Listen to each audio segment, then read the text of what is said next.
penak nek Dewirono ngantem pas nggon cengel dadi mripate kono sok perpet. Ah tak madhep dhewe ben perpet. Tak selenggarake kono aku ki.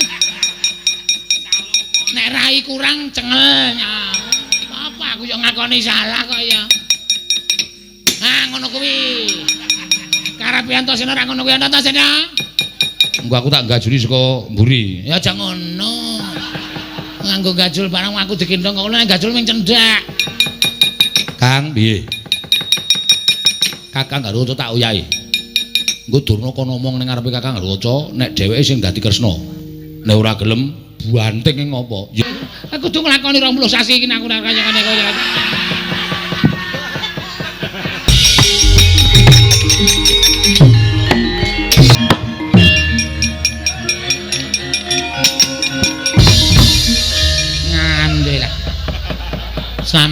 Selamat. Tak kira nek arep dibanting meneh karo si Antarja. Oh, nggih. Bapak Durna, inggih. Hah? Sing endi loro? Wes aja. Mangap. Kae. Wah, nek kuwi ora krowok nek kuwi. Wedan.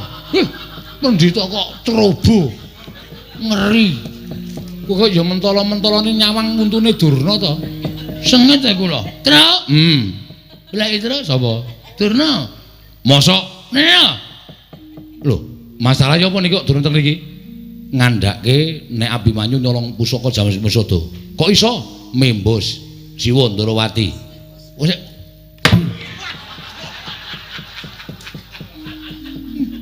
itu. Nganti loro cangkemku Durna. Reng, apa?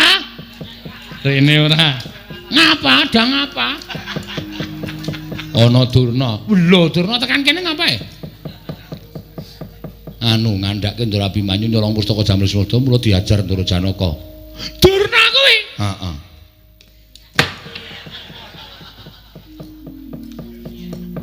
Pak, Rene ora? Nang apa? Durna lho. Penembahan enten apa? Semar aku njaluk ngapura Semar. Aku wis berkata bohong. Ring sampean wau. Aku ikhlas. Ning rika sing ra ikhlas. Pun kok marai masalah. Nyambalekke Dit. Kok teles kanggo ngelap nguyuh mawon.